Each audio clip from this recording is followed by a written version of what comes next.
that's not an achievement. But, I moved back to my parents' house because you guys all heard about the global financial crisis in 2008? You heard about that? You probably didn't hear about the Amer financial crisis of 2008. Media didn't really report it because they're racist.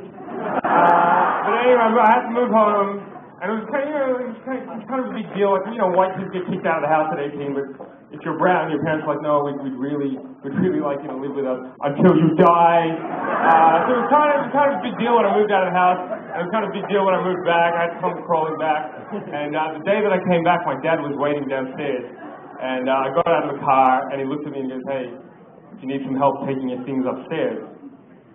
And I said, no, thank you, I can do it myself. And you guys probably think that's pretty rude. I mean, why did you talk to your dad like that? It's very sweet that he asked you if you need any help. But you have parents, okay? And sometimes when your parents say something, they mean something very, very different, right?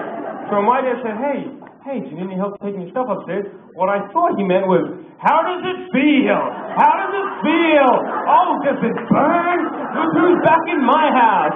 My walls, my roof, booyah, what? That's what I heard. That's what I thought he was saying. He wasn't. He's really nice. I'm just like the biggest douchebag all the time. But this is the thing, when you live with your parents, right, you're a kid. Your kid doesn't matter. I'm 28 years old. It doesn't matter. Because your parents treat you like you're 14, and then you'll behave like you're 14. Okay? So the first night I was back at my parents' house, I went to my dad. I was like, Baba, I need to borrow the car. I'm going somewhere. Can I borrow the car? And he didn't even blink. He just looked at me like, yeah, sure, you can borrow the car. Did you clean your room? I cleaned my room. I'm 28 years old. I'm a man. He's a man. We need to start relating as men. I need to say something. And so I did. I said, you never let me do anything. I ran into my room and I cried into my pillow. And I was going to write in my journal, but I was so angry I just ripped the pages out.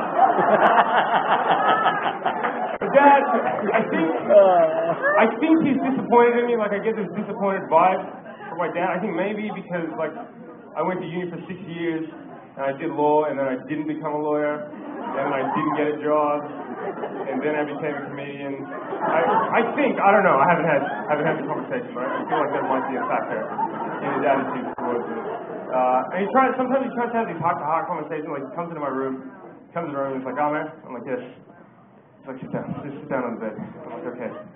He goes, oh man, you're 28 years old, right? I'm like, yes, I'm 28. He goes, you're a man, right? I'm like, yes, I'm a man. He goes, okay, I just have one question for you. Why do you still play with dolls? I'm like, Baba, they're not dolls. We've had this discussion many times.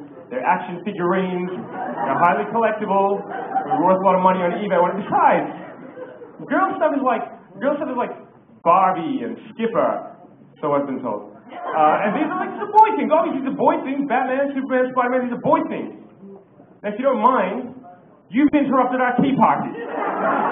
My mom is still around doing the same thing she did when I was 14, teleporting into my bedroom. The door is closed. Somehow she's inside. I'm minding my own business, and suddenly she's just like, what are you doing? Nothing!